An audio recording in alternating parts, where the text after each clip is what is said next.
Meu amigo, minha amiga, o que foi que o Corinthians aprontou no Mineirão?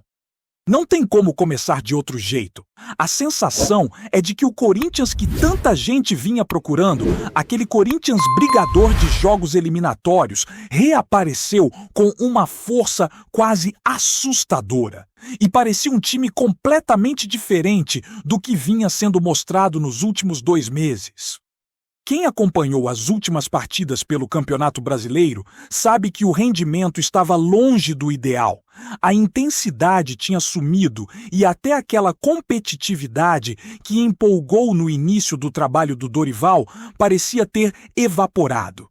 Mas ontem, naquele estádio gigante tomado por mais de 50 mil pessoas, a história foi outra.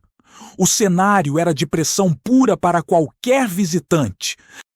Mas quem se impôs foi o Corinthians, com personalidade, coragem e uma atuação que calou a torcida adversária e levantou 3 mil corintianos que viajaram acreditando em algo maior.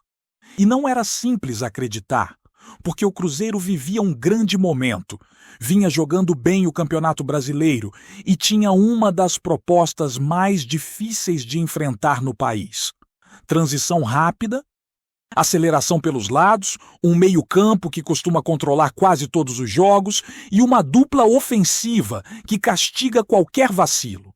Ainda assim, o Corinthians entrou em campo com algo diferente no olhar.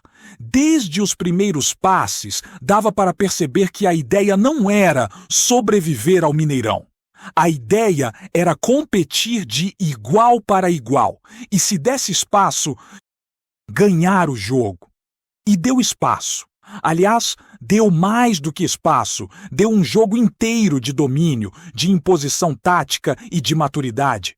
O primeiro tempo do Corinthians foi daqueles que fazem o torcedor acreditar que ainda existe algo guardado dentro desse elenco.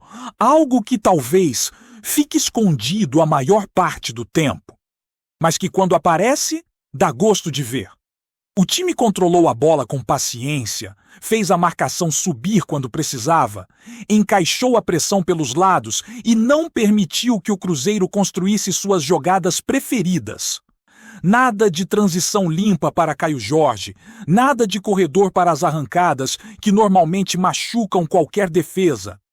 Nada daquele jogo associativo do lado esquerdo que costuma render finalizações perigosas. O Corinthians anulou tudo isso na base da organização e da leitura perfeita de espaço. E se tem alguém que entendeu bem essa leitura, esse alguém foi o Bidon. Que atuação teve o garoto? Ele assumiu uma função que, na teoria, era do Garro, mas desempenhou com uma naturalidade impressionante. Recebeu entrelinhas, girou o jogo com cabeça erguida, encontrou passes que clarearam o ataque e foi fundamental para que o Memphis aparecesse com liberdade. E quando a bola chega no Memphis dentro da área, meu amigo, você sabe que pode esperar algo diferente. O gol nasce de uma jogada construída com inteligência. Começa com o Bidon achando o Carrilho aberto pelo lado direito e o Carrilho, que finalmente jogou onde rende mais, solta aquele cruzamento que desmonta qualquer defesa. O Yuri disputa, a bola sobra e o Memphis, esperto como poucos, tira o defensor do lance e coloca a bola no fundo do gol. E pode falar o que quiserem, mas na hora grande, quando o jogo pesa, ele aparece. Ele decide. O gol saiu num momento em que o Corinthians já era superior, já chegava mais vezes, já se impunha como protagonista dentro de um estádio que raramente vê um visitante controlar tanto o jogo. O Cruzeiro teve uma chance isolada, um chute que o Hugo espalmou, mas nada que realmente invertesse o domínio. A segurança defensiva era evidente, com a linha compacta e o meio-campo funcionando como um escudo. Maicon, então, fez um dos seus melhores jogos com a camisa do Corinthians. Ele antecipa, ele desarma, ele organiza, ele chama a responsabilidade. Foi uma partida tão completa que faz qualquer um rever opinião. Porque quando o jogo é grande, ele cresce junto. E o que falar dos laterais? Mateuzinho teve uma partida absurda. Ganhou praticamente todas no duelo individual, acelerou quando precisava, fechou espaço por dentro, bloqueou jogadas que geralmente são perigosas. Do outro lado, Matheus Bidu também correspondeu, fazendo um duelo sólido, sem vacilos, sendo seguro nos avanços e se posicionando bem para travar o corredor. E lá atrás, Gustavo Henrique fez uma exibição daquelas dignas de aplauso. Ele foi dominante pelo alto, fez cortes fundamentais e ainda coordenou a linha defensiva para impedir infiltrações.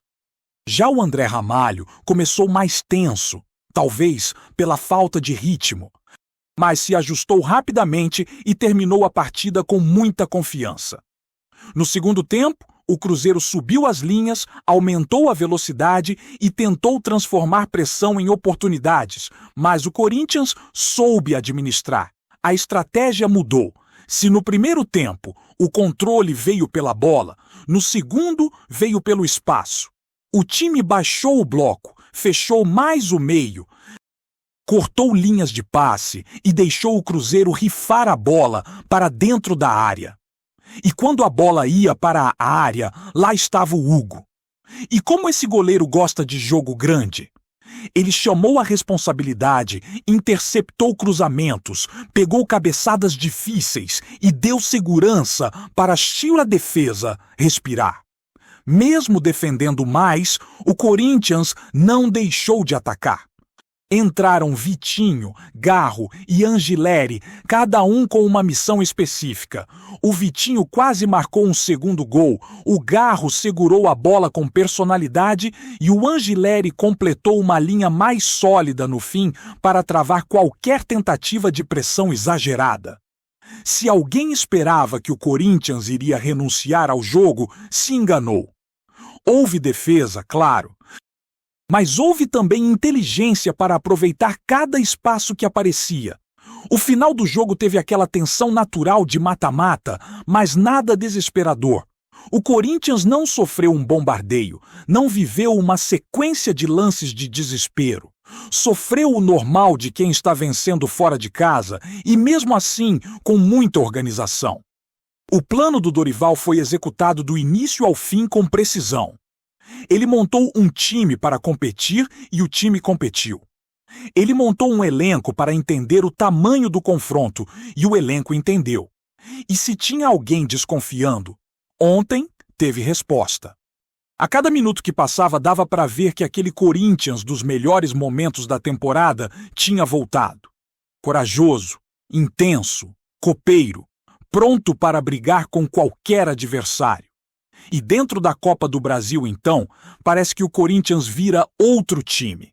7 jogos e 7 vitórias, passando por rivais pesados, enfrentando pressões gigantes, sempre crescendo nas horas decisivas.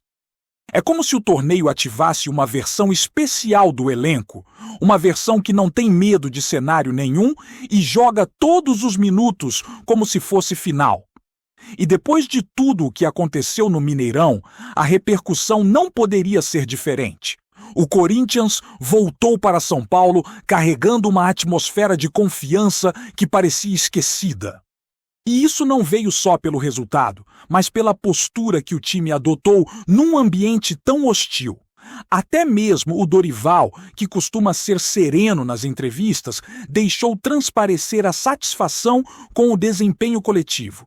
Ele reconheceu que o grupo precisou enfrentar críticas pesadas depois do reencontro com o Cruzeiro no Campeonato Brasileiro, quando nada funcionou e o time saiu dali derrotado com autoridade. Aquela partida do Brasileirão tinha exposto falhas, falta de intensidade e até dúvidas sobre a evolução do trabalho. E mesmo assim, o elenco ficou em silêncio, absorveu tudo e voltou para o campo com uma atitude completamente transformada. Dorival reforçou que o elenco passou por um período difícil, em que mesmo as boas atuações não foram valorizadas, porque os resultados não apareciam. E ele falou de maneira clara sobre como isso mexe com a confiança de qualquer grupo. Mas, de certa forma, o jogo pela Copa do Brasil serviu para virar a chave, para mostrar que ainda existia um time competitivo ali dentro, com força mental para suportar momentos ruins e capacidade para responder quando mais importa. Segundo ele, o segredo foi manter a rotina de trabalho, acreditar na proposta, insistir nos ajustes e confiar que o desempenho acabaria se refletindo no placar. E foi exatamente isso que aconteceu no Mineirão. O treinador destacou também o papel da torcida.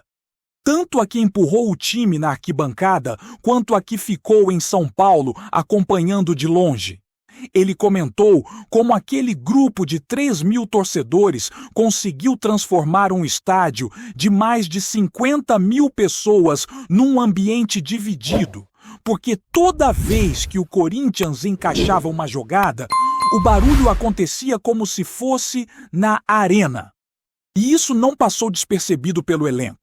Muitos jogadores comentaram depois que a energia enviada pelos corintianos que estavam lá ajudou a segurar emocionalmente a equipe nos momentos de maior pressão. E falando de pressão, não tem como ignorar o tamanho do desafio que o Corinthians teve de encarar. O Cruzeiro, dentro de casa, é um time que normalmente sufoca, empurra o adversário para trás e cria chances em sequência. Só que dessa vez, isso não aconteceu. O Corinthians se impôs de uma forma que surpreendeu até quem acompanha o clube diariamente. Desde o primeiro minuto, a sensação era de que o time tinha entrado com uma concentração fora do comum.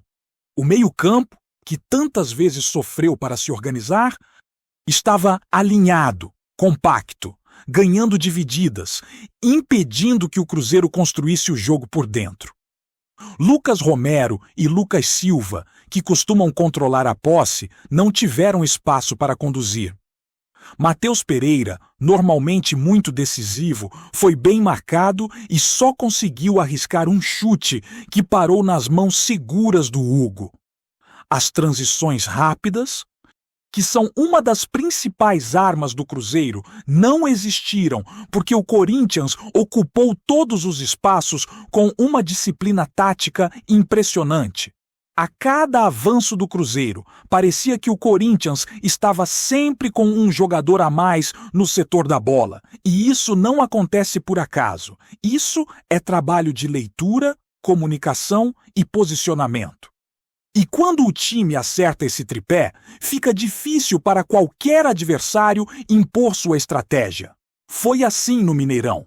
O Cruzeiro tentava encontrar seus atalhos, mas esbarrava num Corinthians que se antecipava à jogada antes mesmo dela acontecer. Foi um jogo de inteligência coletiva, algo que muita gente achava que esse elenco não conseguiria mais demonstrar na temporada. E se o sistema defensivo como um todo funcionou, o destaque individual de vários jogadores acabou fortalecendo ainda mais essa imagem de solidez. Maicon entregou uma atuação de liderança, daquelas em que o jogador não só marca e distribui, mas também organiza emocionalmente quem está ao redor. Ele vibrou, cobrou, orientou, deu o tom de seriedade que o jogo pedia. Gustavo Henrique, com uma presença impecável pelo alto, dominou praticamente todas as bolas cruzadas, até aquelas jogadas que parecem perigosas por definição se tornaram simples quando ele subia para cortar. E conforme o tempo passava, o Cruzeiro começou a sentir que não encontraria o espaço que estava acostumado a explorar. Esse tipo de controle psicológico pesa demais num jogo de mata-mata. E claro, quando a bola passou pela defesa, quem apareceu foi o Hugo. Tem goleiro que cresce em jogo grande e tem goleiro que parece nascer para eles. Hugo simplesmente se transforma quando entra num ambiente desse tamanho. Ele sabe o que a partida exige. Entende o ritmo e responde com personalidade. Interceptou cruzamentos com firmeza, encaixou finalizações difíceis e transmitiu aquela segurança que o torcedor gosta de sentir. Foi como se ele dissesse o tempo todo: se passar da defesa, eu resolvo. Esse tipo de postura muda o clima dentro do time. Do meio para frente, o Corinthians teve dinâmica, mobilidade e leitura perfeita dos momentos. Memphis, além do gol decisivo, foi participativo, brigou pela bola, arrastou marcações, chamou faltas e conseguiu segurar a posse para aliviar o time durante a pressão adversária. Yuri, mesmo entrando em duelos físicos complicados, foi importante para criar profundidade e permitir que o Corinthians respirasse quando precisava subir suas linhas.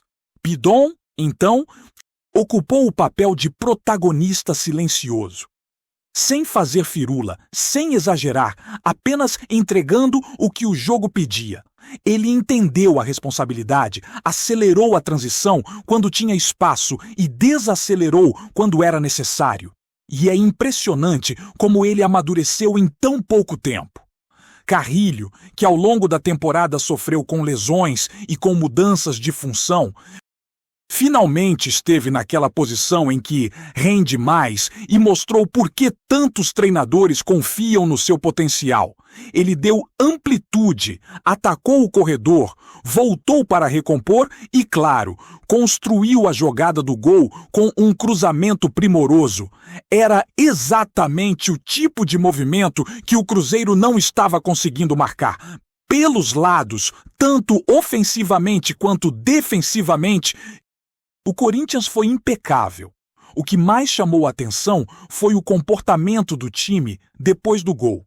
Não houve recuo desnecessário, não houve aquela aflição típica de quem está vencendo fora de casa em mata-mata. Houve estratégia. Um controle consciente, sabendo quando acelerar e quando fechar os espaços. No segundo tempo, o Cruzeiro veio para cima como era esperado, mas encontrou um Corinthians com postura madura. O time baixou um pouco as linhas, esperou o adversário no seu campo, mas não se desesperou em nenhum momento. E mesmo defendendo mais, continuou criando seus contra-ataques. Quando Vitinho entrou, por exemplo, quase saiu um segundo gol num lance em que ele mostrou muita rapidez de raciocínio. Garro também foi importante ao cadenciar o jogo e empurrar o time um pouco mais à frente. Antes de prosseguirmos, te pedimos que deixe seu like e já se inscreva no canal para não perder nenhuma novidade exclusiva do Corinthians. Continuando. O mundo do futebol brasileiro acordou em polvorosa com um dos rumores mais comentados das últimas temporadas. Everton Cebolinha, ídolo do Grêmio e destaque da seleção, estaria fechando com o Corinthians em uma movimentação que promete abalar o mercado. Fontes próximas ao clube e ao próprio jogador indicam que as negociações avançaram rapidamente, deixando torcedores e especialistas em puro frenesi. A chegada de Cebolinha ao timão não seria apenas um reforço técnico, mas também uma estratégia de marketing que pode movimentar o clube de formas inéditas.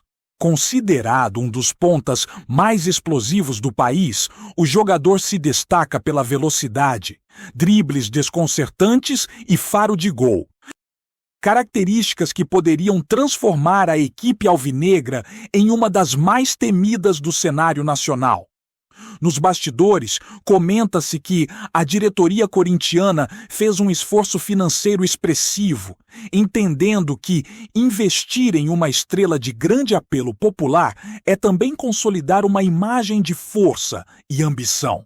A torcida, por sua vez, não esconde a ansiedade. Redes sociais e grupos de fãs foram tomados por memes, expectativas e especulações sobre a chegada de Cebolinha.